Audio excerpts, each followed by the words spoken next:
Hernán, ¿cómo estás? ¿Qué tal?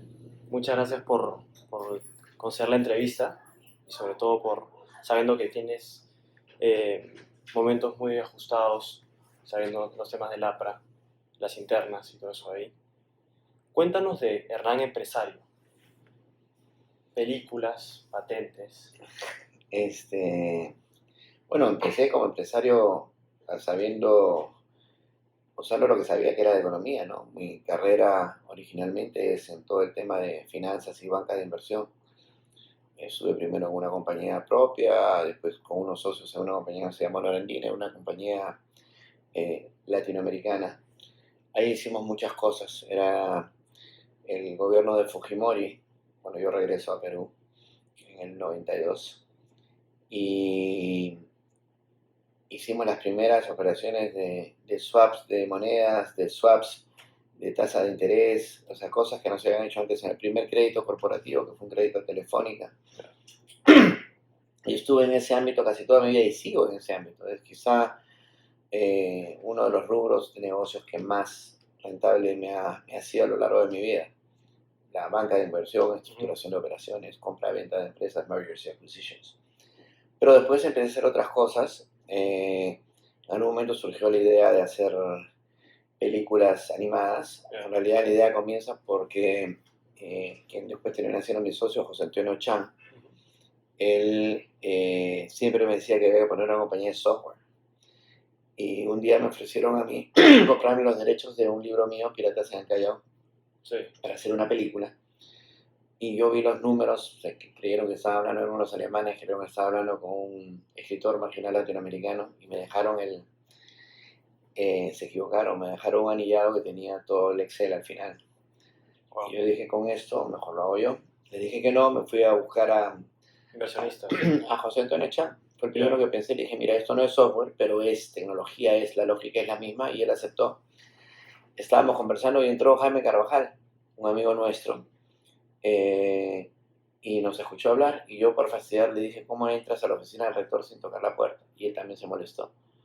Y nos preguntó, ¿qué están haciendo?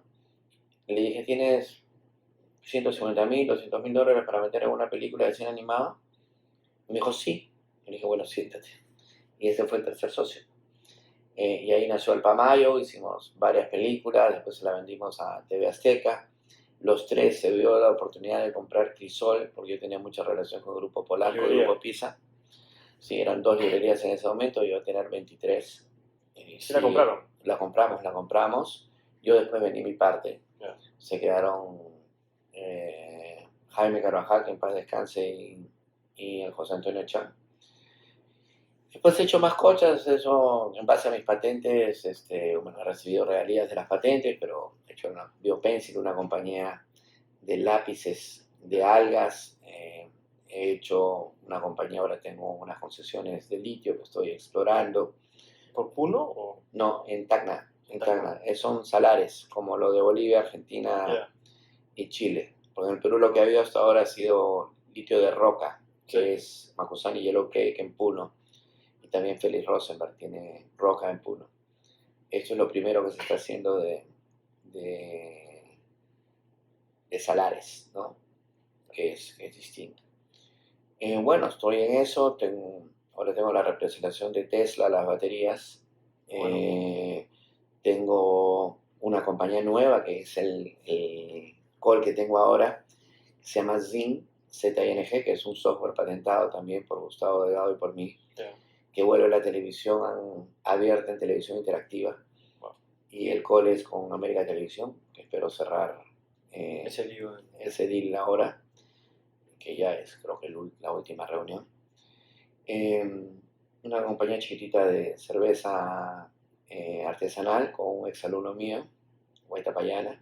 Y sí, cosas chiquitas tengo ahí, unas cuantas. Y hablando sobre las películas, ¿tuviste la ley Tudela sobre el cine? Mira, yo siempre que he hecho nunca he recibido un sol del Estado, ni voy a pedir jamás un sol del Estado para hacer películas. Los documentales que hago, que es otra, que eso lo hago a título personal, no tiene nada que ver con Chasca, que es la empresa de cine. Siempre ponemos películas hechas sin dinero del Estado. Que es plata del privado. Sí, yo siempre trabajo con privados. Bueno, de repente hay alguien que pueda necesitar, si van a mover una locación, por ejemplo, y van a filmar la película en Santa Teresa, en Chumivilcas, y eso va a dejar un beneficio y eso quiere un subsidio del Estado por Para la algo, comunidad bueno, o algo. está bien, no me opongo. Pero no solo es la cuestión del subsidio, casi todos los países importantes en cine tienen subsidio estatal. Ujú. Es la manera como se asignaba en el Perú, era absolutamente ideológico, ¿no? Claro, había películas de gente como Castillo, que salen del pueblo y después llegan No a ser solo eso, presidentes. han rechazado películas que yo considero que son muy buenas, que eran buenos proyectos, porque eran demasiado comerciales, comillas. Ya, Entonces yo no sé, pues si son demasiado comerciales, en algún momento tienen que ser rentables, ¿no? Tienen que ser una industria. exactamente. ¿Y qué temas de consultoría has visto en África? En términos de planeamiento de ciudades. Bueno, hemos hecho en varios sitios lo que son ciudades smart cities. Hemos visto eso en Gambia, en Ghana, en Sierra Leona, pero he hecho otras cosas. He hecho una operación de cambio de petróleo por carreteras en Sudán del Sur, el tema del oro ilegal y cómo administrarlo y formalizarlo con el Banco Central de Tanzania, temas de seguridad de aeropuertos y todo el esquema de seguridad del país en varios países, ¿no? En Kenia, en Guinea he visto cuestiones con el tema de la bauxita, ellos tienen las reservas de bauxita más grandes del mundo, con eso se hace el aluminio. Y negocié con una compañía rusa, en Gabón, estaba en Ruanda, en Uganda, 16 países en total. Y eso que dijiste en Tanzania sobre el oro ilegal, ¿tú qué harías acerca de eso ahorita, la informalidad? A ver, yo creo que la solución y la mirada y la narrativa que se ha impuesto es la combinación de dos fuerzas que me hubiese parecido increíble antes de ver esto que se juntara. Por un lado está todos los caviares, un caviar por si acaso es un comunista a tiempo parcial, Sí. y por otro lado los trogloditas de la derecha, que creen que eso se va a solucionar al caballazo. Mira, tenemos hace 50 años hay un sector mal llamado sector informal, digamos sector normal, en la economía peruana que contrata el 80% de la PEA y no se ha solucionado. Y eso es más o menos la misma lógica, ¿no? Requiere salir de la caja en una solución como la que se está tratando de imponer a la mala. Creo que puede generar más problemas. Sendero tenía 8.000 hombres en armas y básicamente robadas. Hoy día le están presionando a un grupo humano que son 500.000 y tienen acceso a dinamita. Es decir, pueden llevar a eso, a una violencia que sería poco inteligente. Los estamos forzando a irse a la ilegalidad total. Y por ejemplo, de los 83.000 reinfos hay 28.000 que están en concesiones caducadas. Yo se los entregaría mañana si son del Estado. Exacto. Y hay que ver la lógica de las concesiones, ¿no? Los recursos son del Estado. Hay otros países en los cuales si el concesionario no explota en cierto tiempo, en Chile creo que son 4 años, Las concesiones. las concesiones pueden revertir al Estado. Siempre hay mecanismos para decir no me dieron el permiso, etcétera. Puedes dilatar, pero la riqueza es de todos los peruanos. Además, si yo te entrego a ti una concesión minera, tú la empiezas a explotar y le entrego a otra persona la concesión de una carretera, ¿no? En la industria de las carreteras van a ganar su peaje a lo largo del tiempo, recuperar su inversión y ganar una plata, me parece muy bien. Pero yo te entrego a ti una concesión minera y resulta que allá el peaje fijo, está prefijada la fórmula. Aquí pasa de $350 la onza a $3.500 la onza y esas sobreganancias, el Estado, no era yo el dueño del recurso. Terreno. Entonces yo creo que hay muchas preguntas que no se hacen. El subsuelo, ¿no? Claro, del subsuelo. Hay muchas preguntas que no se hacen y creo que es necesario, nadie se atreve a hacerlas, porque hay esta narrativa convergente de dos sectores de la población que unos lo que quieren es caos, ¿no? La caberada, Quieren caos para llegar a las elecciones de esa manera. Claro, y quieren eso para agudizar las contradicciones internas del sistema, sería lo que un trotskista te diría. para así enfrentar las elecciones. Yo creo que tengo autoridad moral para hablar de esto. 2 veces me he ganado el Premio Nacional Ambiental. 2. Yo quisiera ver quién se ha ganado 2 veces el Premio Nacional Ambiental en el Perú para empezar a conversar. Y yo creo en la defensa del medio ambiente. Creo que hay un serio problema de relación con la criminalidad, el crimen organizado internacional, que tiene que ser corregido. Pero pasa en las narices. Las 3 empresas que producen explosivos en el Perú exportan legalmente a Bolivia y después pasa de contrabando a Perú, a todo este sector. Entonces, follow the money es lo que dicen los gringos. Sí. Yo creo que hay muchas cosas que se podrían solucionar. Y buena parte del problema se ha generado porque quienes llevaron los delincuentes a patas fueron empresas o una empresa, por lo que me dicen, que fue la que tuvo originalmente el problema, ¿no? ¿Qué cosa es el APRA para usted? El APRA es una institución, para empezar, y es probablemente el único partido político en el Perú. Si me preguntaras por otro partido político, podría decir el PPC o Patria Roja, ¿no? El PCR, quizás Acción Popular. Pero el APRA ha acompañado la historia del Perú en 101 años, de sus 200 y pico de años. Es una institución. Sí.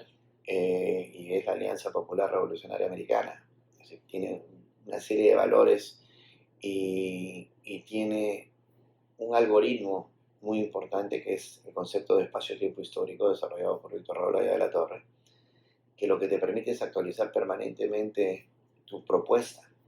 Lo que en el 24 fue para Víctor Raúl Aya de la Torre la internacionalización del Canal de Panamá, cuando él geopolíticamente, geoeconómicamente veía el canal como un lugar crítico para el desarrollo del país, porque habíamos exportado salitre, guano y en ese momento caucho, y si no llegábamos a los grandes mercados que era Europa y la costa este de los Estados Unidos, íbamos muertos, no íbamos a poder crecer, porque salvo el crecimiento todo es ilusión.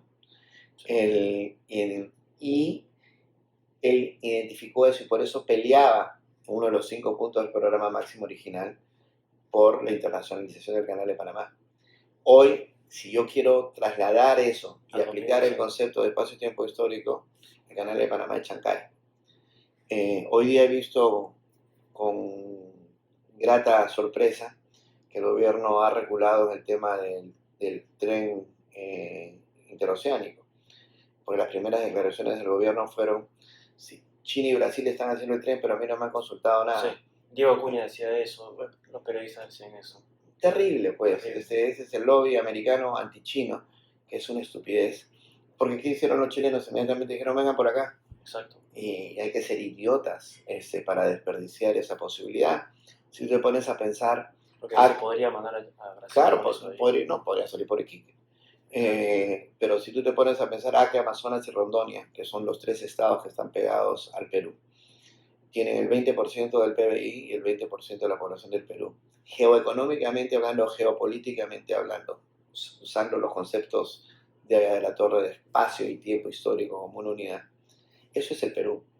Porque Asís, que está cruzando la frontera, Iñapari, y está Asís, hay un puente ahí en Madre de Dios, está a 4.660 kilómetros del Atlántico y a 1.100 del Pacífico. Esa parte es el Perú. Y con ese tren consolidamos eso, y Chancay es, por supuesto, el punto en el cual el Perú va a irradiar su poder geoeconómico y geopolítico sobre el Pacífico. Sí.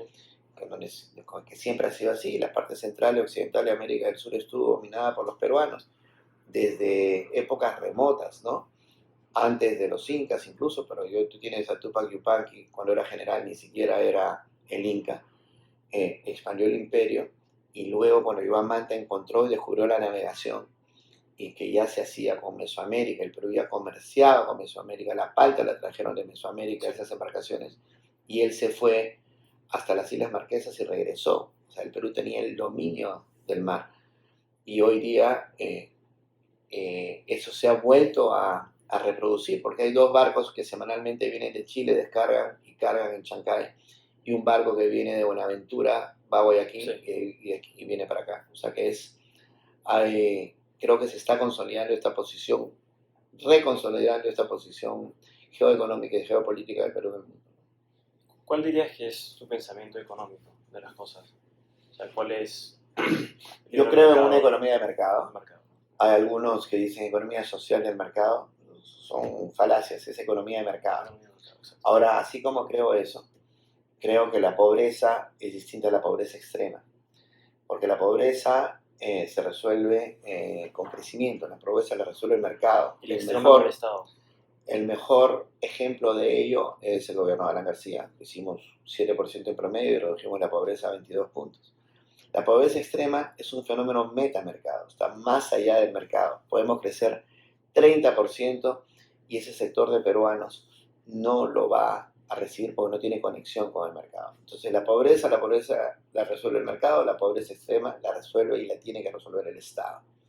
Y hay un problema importante que entender que no está en la discusión, en el debate público hoy, que es la dispersión de la población en el Perú, que es el gran limitante para resolver el problema de la pobreza extrema.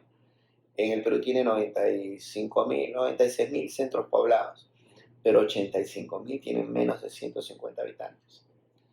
Y ponerle agua y desagüe o energía a un pueblo de 150 habitantes es entre 4 y 10 veces más caro que ponerle agua y desagüe o energía a uno de 2.000. El Estado no tiene capacidad de llegar. Estos centros poblados no tienen ninguna posibilidad de desarrollarse. Otra que no sea trabajar en una mina, porque la gran mayoría está encima de 3.600 metros de altura. O las minas sí ayudan. Ahí, claro, ahí le dan empleo. Contrata el 1% de la PEA, pero a esos que están allá arriba, o a los que quieren irse para allá, o alpacas y camelios sudamericanos, son las dos posibilidades que tienen.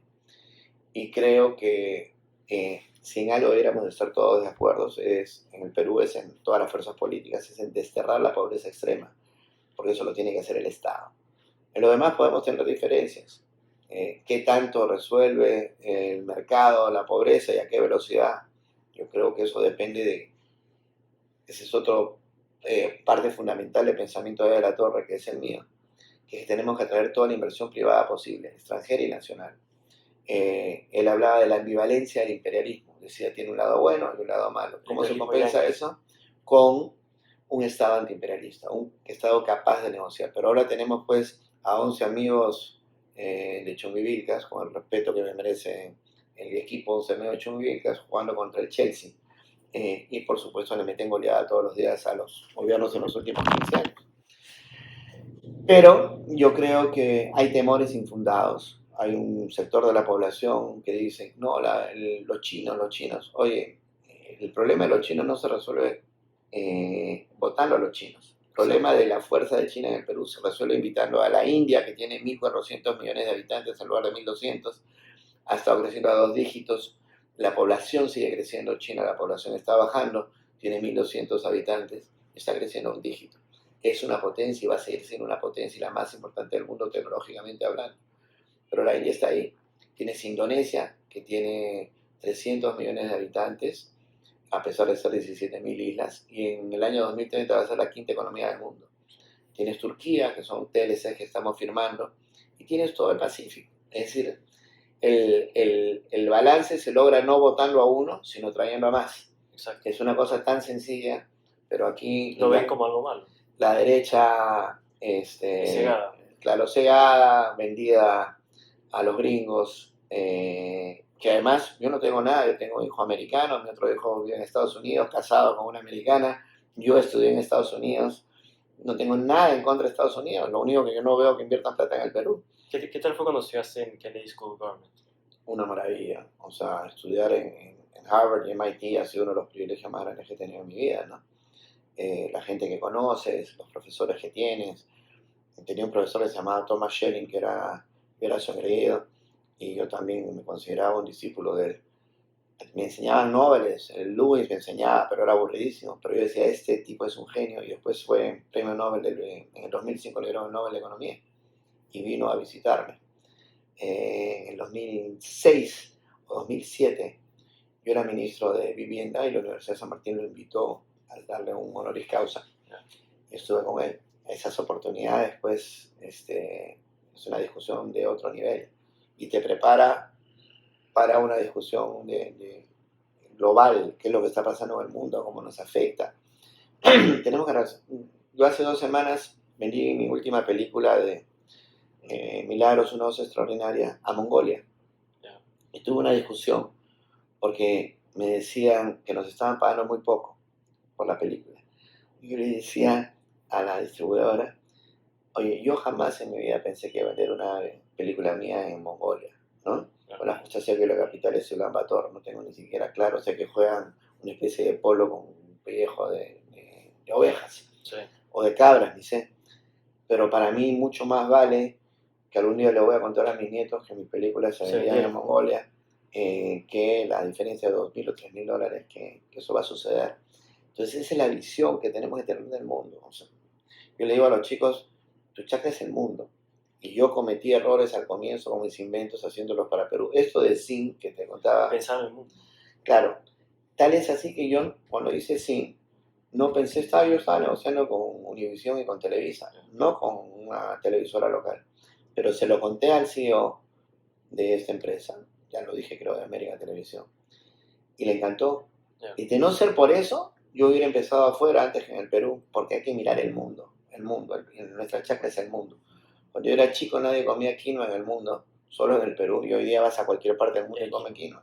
Es decir, eso lo hemos hecho varias veces los peruanos, con la papa, con el tomate, con el maní, con el cacao. Con la agroexportación. Y bueno, hace 20 años no exportábamos un solo arándano, una sola palta, una sola uva de mesa, y ahora somos los primeros en esas tres cosas, los segundos en palta, digo, ¿no? ¿Con qué políticos internacionales tienes afinidad ideológica, por ejemplo? ¿Ves alguno referente? ¿Algún referente en ese momento? Tengo simpatía por lo que hizo Felipe González en España. Y lo demás son parciales. Escuché el discurso de Noboa el otro día en Ecuador. Me encantó, yo no lo había escuchado nunca. Pero yo no comparto muchas cosas con él, pero me gustó ese discurso. Creo que hay gente que hace. La Meloni me encanta, es una mujer de derecha, pero Sí. me encanta, me parece una tipa Sí, a mí también. inteligente, con ganas, que hace cosas. Sí. Xi Jinping, a su manera. ¿A quién me encanta? O sea, qué político me pareció interesante Deng Xiaoping, ¿no? Que acabó la discusión de izquierda o derecha cuando dijo, no importa de qué color es el gato, lo que importa es que caza ratones, ¿no? Y yo creo eso firmemente. Claro, pero los comunistas tú cazas ratones y después ellos agarran los ratones donde tú los cazaste. Bueno, mira, hay que conocer China y ver China desde China. Léete el libro de Alan García sobre Confucio. Y para que entiendas, mucha gente cree que China es hoy lo que es por el comunismo. Pero Mao estuvo 36 años. Es un erupto en la historia de China.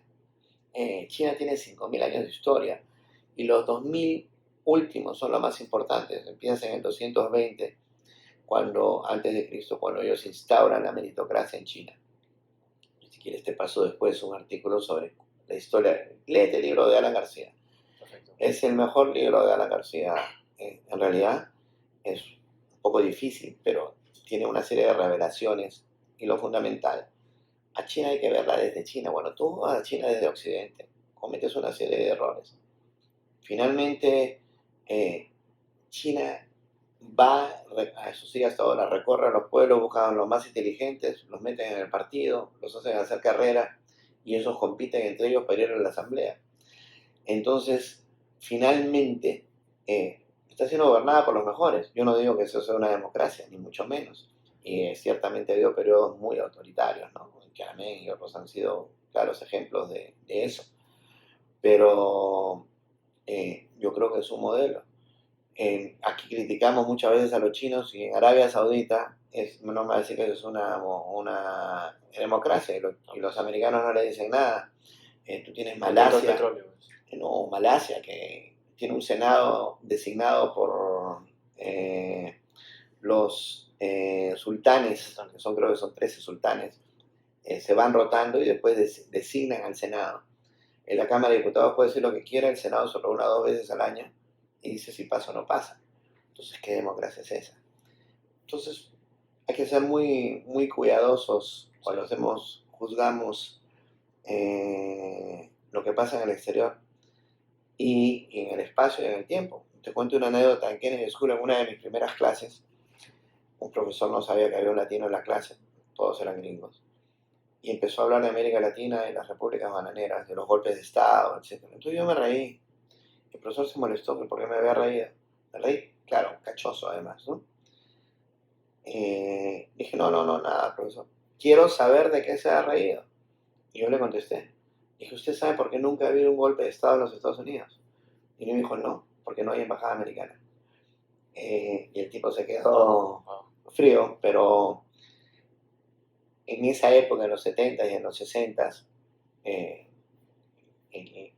el rol de Estados Unidos en la región era distinto. Ahora no les importamos.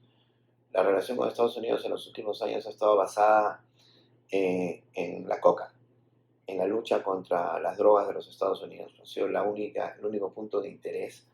Yo creo que el TLC fue un gran logro finalmente de Alan García. Lo empezó Toledo, pero Alan García es el que lo cierra. Pero hoy día con el fentanilo, pues ha desplazado totalmente a la cocaína, y la relación que mantenemos hoy es el miedo que tienen los gringos de que China siga penetrando en América del Sur y en particular el Perú. Tú hablas sobre meritocracia, sobre temas educativos, sobre cómo resolverías los temas educativos que hacen falta en el Perú. Ayer leí un reporte, la profesión con más déficit profesional que hay en el Perú es profesores de primaria. Están mal pagados. Ahí tú tienes un ejemplo en China, o sea, le pagan muy bien a los profesores y por eso tienen la educación que tienen y las universidades que tienen, que son dedicadas a las ciencias. Yo creo que no hay ningún país que tenga más matemáticos, físicos o ingenieros per cápita que China. Que el research que hacen. Huawei, que es una de las grandes compañías chinas, el año pasado vendió $140 mil millones, que es prácticamente la mitad del PIB de Perú, y dedicó el 20-23% de su ingreso, no de sus utilidades, de su ingreso a investigación y desarrollo. Entonces tú te imaginas lo que va a pasar en 3 o 4 años. Yo estuve en China hace como 3 meses, y una gira de 20 días, y al final me pidieron, ¿qué quieres ver? Y fuimos Roque Benavides y yo. Y él se fue a ver cosas de minería, y yo dije, quiero ver inteligencia artificial. Y estaba por salir el DeepSeek, o acaba de salir. Que se tomó los mercados estadounidenses. Entonces yo le pregunté, bueno, ¿cuál es la diferencia y qué nos espera? Y lo que me dijeron es que el DeepSeek podía ser exactamente lo mismo que cualquier cosa de ChatGPT o NVIDIA, pero con mucho menos capacidad de cómputo, con 1/6 de la capacidad de cómputo, me dijeron. Pero cuando le dije qué nos espera, me dijo ninguna de las dos. Lo que viene, que están haciendo en China, es lo que va a dominar el mundo. Entonces, entre da miedo y curiosidad, pero ellos están seguros que quien los empujó son los americanos. Cuando le bloquean a Huawei la posibilidad de comprar chips de Intel, etc.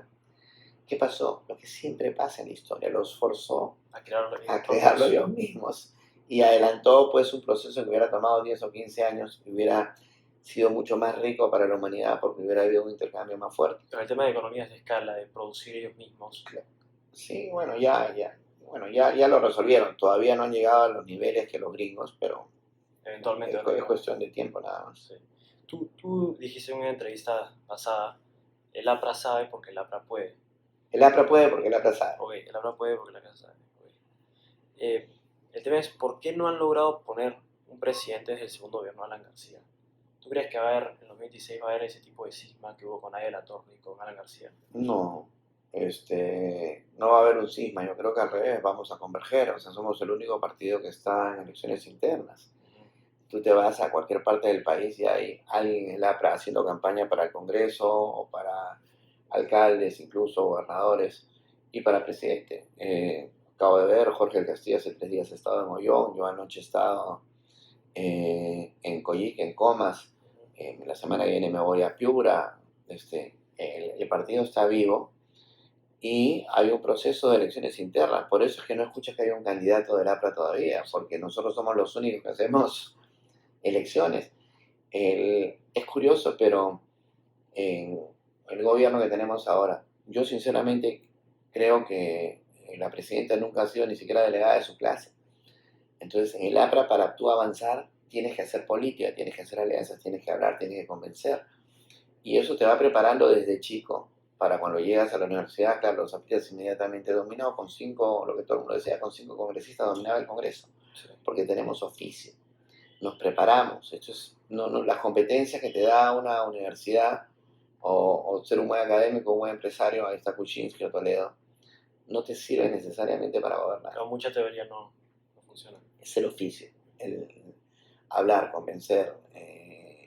Nosotros tenemos 36 congresistas de 120 cuando yo era ministro y yo pasaba las leyes por unanimidad, es decir, todo votaba a favor de la ley. Eso es oficio.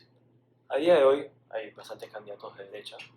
En LAPRA hay, quizás tú, está Jorge Castillo y hay un par más. Sí. Cocoli Sánchez y Rafael. Y después está Rafael López Aliaga, está Philip Butters. O sea, se están atomizando los votos. ¿Tú cuál dirías que es la diferencia entre los candidatos de centro y derecha y Hernán Garrido Lepa? Bueno, nosotros nos consideramos un partido de izquierda democrática, para empezar.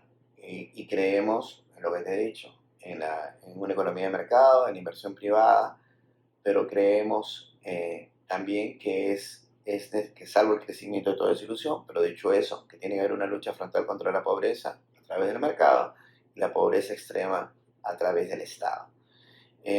Y ese balance, ¿no?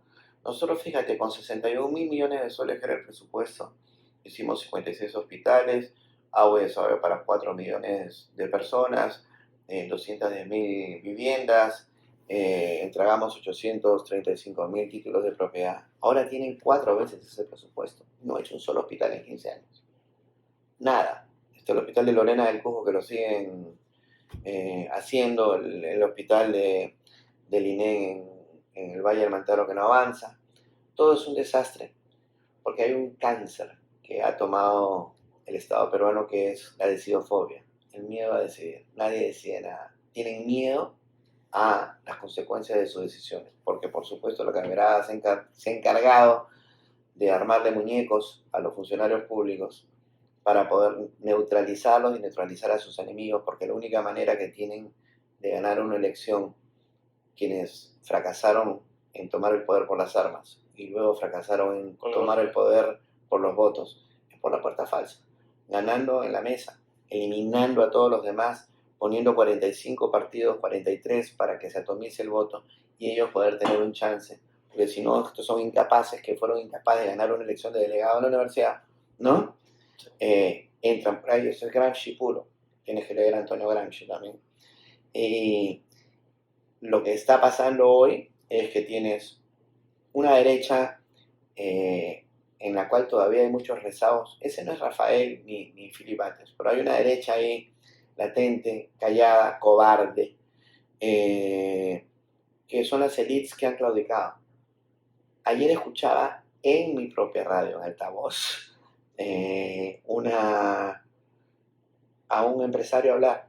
Y así, los políticos que son incapaces, que son corruptos, que no sé qué cosa, que lo que hay que hacer es esto y el otro. Y yo pensaba, y les escribí a los conductores, oigan, pregúntenle por qué no entra al gobierno. Entonces le preguntan y dicen, no, porque después me van a acusar de cualquier cosa. Decidofóbico.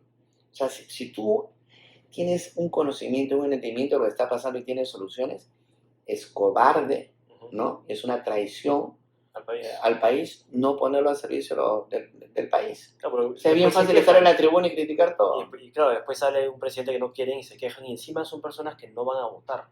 El 40% de San Isidro no votó y creo que el 20% votó por Castillo. Y se van a la playa y después se quejan y después... Bueno, pero eso es precisamente, pues, te digo que las élites han claudicado. Y por eso está esa derecha que ahora dice, júntense desesperados, ¿no? Sí. Pero ¿qué hacen? O sea, si tú crees en algo y no estás dispuesto a entrar, por lo menos dale plata a tu candidato, a tu partido, participa. Philip Butters y Rafael son mis amigos, son una cosa distinta, porque ahí es interesante. Yo creo que la revolución verdadera que viene no va a venir de las élites, sino va a venir de las clases medias, ¿no? Y eso es lo que yo espero. ¿Y qué me diferencia a mí? ¿Qué diferencia el APRA? Yo reafirmo el carácter revolucionario del APRA y que está en cada uno de nosotros, porque un político con el tiempo tranza. se vuelve tolerante a la injusticia de la vida cotidiana, se vuelve tolerante convierte la pobreza en parte del paisaje. Un revolucionario como soy yo, como me considero yo y como considero que somos los apristas, jamás renuncia a indignarse ante la injusticia de la vida cotidiana. A mí me molesta la corrupción chiquita. La micro. Lo micro es lo que destruye la democracia. Sí. No es que a la gente le importa que la DINA se suba el sueldo, en verdad. Los Claro, viajes. patalea, los viajes. Pero lo que le molesta a la gente es que le engañen, que tengan que hacer una cola de 20 días o más, o 2 meses o 3 meses para poder atenderse en un hospital. Que vaya, que le digan que no hay el medicamento, pero que lo compre al frente, porque la farmacia al frente le da el 10%, o que le diga el médico te atiendo en mi consultorio y no acá, y le tenga que cobrar. Esas son las cosas. Una cosa que me ha pasado hace 2 semanas, un amigo mío me llama, mi hermano tiene cáncer, se quiere tener en el INEM y no lo dejan porque su esposa está en salud y no podía renunciar de salud e ir al INEM. Y la solución que le dieron, ¿sabes cuál fue? Que se divorciara de su mujer después de 25 años. Y me tocó decirle que se divorciara. Y se divorció un martes, después de muchos trámites, y se murió un jueves. Y después la señora se da cuenta que ya no estaba casada con su esposo, sino que era viuda de nadie, porque ya no estaba casada con él.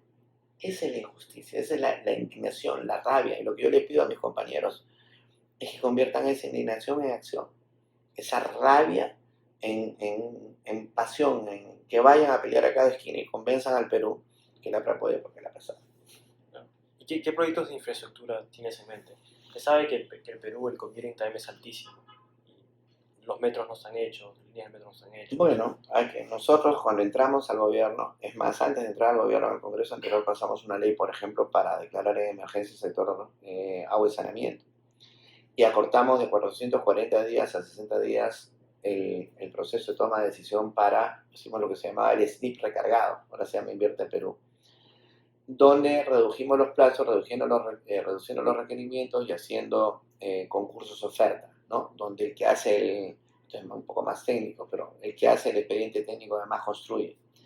Y eso es importante porque a veces viene el expediente técnico y lo hacen mal, entonces viene el que va a construir, el que va a ejecutar y te dice que no me pasó con una planta de tratamiento de aguas residuales en Acobamba, que el expediente técnico decía una cosa y la napa freática estaba muy cerca. Entonces, gran problema, arbitraje y nunca se hace nada. Y la otra cosa es que han optado pues por la decidofobia a contratar a los extranjeros, porque nadie quiere firmar, que a la hora de la hora cuando alguien diga algo, dice no, yo no hice el expediente técnico, yo no hice la licitación. Y esa decidofobia es terrible, corroe la capacidad de decisión y es corrupción, porque lo que estás esperando es cobrar tu sueldo a fin de mes y no te importa lo que pase en el país. Y eso es como ser bombero y tenerle miedo al fuego. Si tú eres bombero y le tienes miedo al fuego, estás arreglando tu vida, la de los que tenían que salvar y la de tus compañeros. Sí. Eso es una barbaridad. Entonces, ¿qué obra de infraestructura faltan? Yo le metería los trenes con todo. Con todo. El tren de la costa, que vaya ojalá desde Tumbes a Lima y después hasta el sur. Eso es muy importante. El primer tren que haría sería a trenes de cercanías, ¿no? A Chancay, al sur hasta Ica. ¿El tren de carga harías? Sí. El mayor problema es, no son los trenes de pasajeros, sino los No, claro que sí. Y el tren que vendría, el transoceánico, bioceánico de Brasil es crucial. Hay que ver pues la parte ambiental, por Purús jamás va a pasar, eso tiene que venir por el sur, ¿no? Eso es importante. Creo que en la zona urbana hace falta el desarrollo del suelo urbano, que es uno de los problemas, para poder desarrollar la industria de vivienda y construcción. Yo sí creo, para que lo sepas y que lo sepa todo el mundo, que tenemos que tener unas Fuerzas Armadas bien equipadas. Conforme el Perú avanza en este reposicionamiento geopolítico y geoeconómico, puede haber amenazas militares. Ahora hay que hacerlo con tecnología. Los drones, ¿no? En Ucrania son los drones. Drones. Ayer estaba en la escuela de artillería, yo soy coronel de reserva del ejército, soy el oficial más antiguo, el número 1 de toda la reserva, y estábamos hablando del equipamiento militar y tenemos una discusión sobre quién debe tener, qué arma en el ejército debe tener los drones. Entonces, claro, hay los drones más grandes que tienen capacidad de ser como exploradores, scouts, y los que tienen armamento tienen que estar en la artillería, pero hay drones que pueden estar en la parte de infantería y caballería, es decir, pero todo eso, la guerra de Ucrania ha cambiado eso, y eso es fundamental, ¿no? Carreteras, hay que terminar las carreteras que tenemos, las carreteras pequeñas, las que se ven en áreas rurales. Hay un estudio de Richard Webb que ha mostrado cómo había una integración por las telecomunicaciones, Internet para todos, donde no haya posibilidad de Starlink, hacerlo con satélite, pero tenemos que estar conectados en todo el sentido de la palabra. Y estas pequeñas carreteras rurales son importantes porque te decía que el fenómeno de la pobreza extrema es metamercado porque no está conectado al mercado y parte de la conexión es física. Realmente esas pequeñas carreteras le permiten sacar su fibra de alpaca y negociarla mejor a quienes están en Corani, provincia de Carabaya, 4.900 metros de altura, que tienen 23 alpacas y reciben 800 soles al año por su fibra.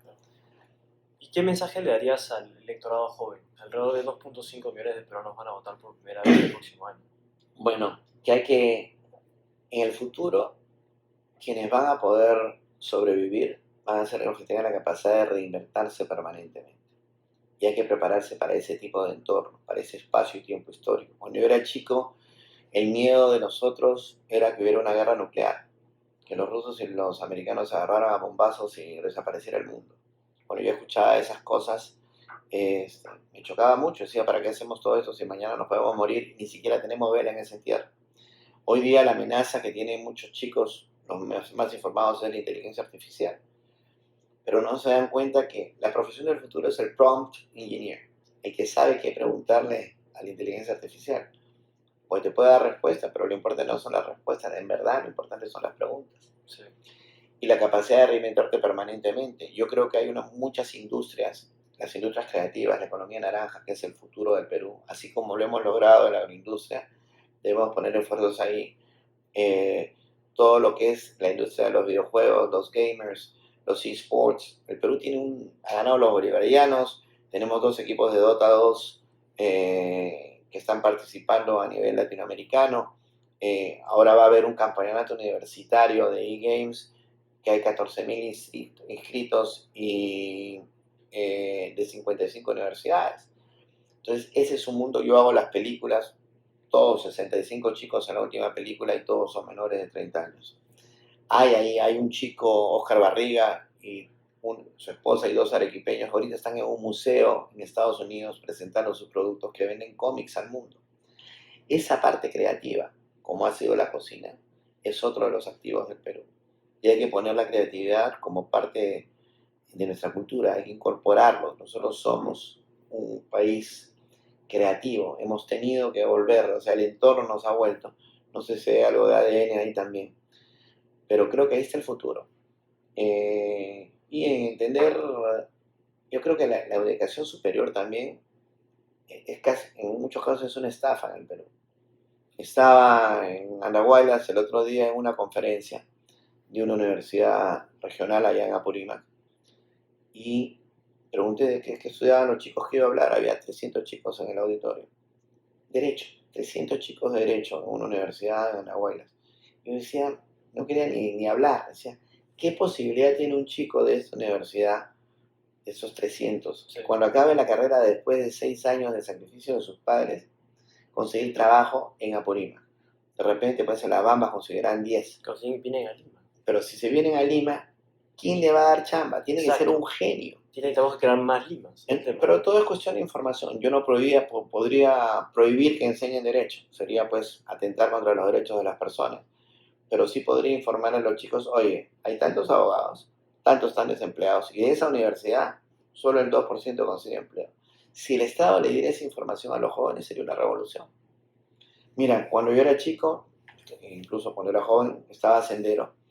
Y Sendero decía, uno de los motos era: el poder nace del fusil. Hoy el poder nace del celular. Aquí está el poder. En Kenia hay una billetera electrónica que en ese momento transa el 50% del PBI de Kenia. Kenia es más o menos la mitad del PBI de Perú. Y tiene 5.000 millones de dólares flotando todos los días, y esto es lo más importante. Se otorgan 80.000 nanocréditos diarios en el teléfono. Por el teléfono. Todo por ahí.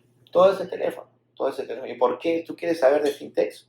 Tienes que irte a Europa, a Estados Unidos, tienes que ir al África. Porque pasaron, voy a exagerar, de la señal de humo al teléfono. Entonces, este es el futuro. Este es el futuro. ¿Cuál sería tu mensaje para los empresarios? Tanto salen corriendo en vez de hacer patria, ¿no? Bueno, hay todo tipo de empresarios, ¿no? Hace un rato hablaba con Manuel Flores de Topitop, que es un ejemplo, el propio Añaños, Olivio Huancaruna, y algunos que son empresarios tradicionales, digamos que vienen de familias de segunda o tercera generación, que hacen patria. Yo creo que los Brescia hacen patria. Creo que el Grupo Interbank también contribuye al desarrollo del país. Pero hay otros que no solo se esconden, sino yo creo que uno de los grandes problemas que tiene el Perú es el oligopolio en el sector financiero. Y particularmente este oligopolio manejado por 4 bancos, donde hay uno que tiene 2 licencias, que es el Banco de Crédito, que genera este problema de líderes seguidores y tiene unas distorsiones tremendas en el sistema financiero. Eso tiene que ser corregido. Diría que peleemos por eso. O sea, no por privilegios, sino vamos a jugar al mercado. Bueno, juguemos al mercado de verdad, ¿no? En una economía de mercado también hay que luchar contra los oligopolios, las externalidades, ¿no? También contra los excesos de regulación. Pero ese es el rol. Los peruanos quieren un gobierno que trabaje y que nos deje trabajar. Y buena parte de ello es el 80% de la mal llamada economía informal, que yo llamo economía normal, que lo que quieren es que no la fastidien. Porque después está detrás el de defensa civil que has puesto torcido tu extinguidor y por eso te quieren fastidiar, o la señalética, o la licencia de esto, la licencia de otro, SUNAT, SUNAFIL. SUNAFIL porque no le pago beneficios sociales a mi hijo, pues. A mi hijo o a mi sobrino. Esto está mal pensado. Hay que reinventarlo. Como decía Simón Rodríguez, el maestro de Simón Bolívar, o inventamos o erramos. Muchas gracias, hermano. Gracias a ti. Un placer. Encantado.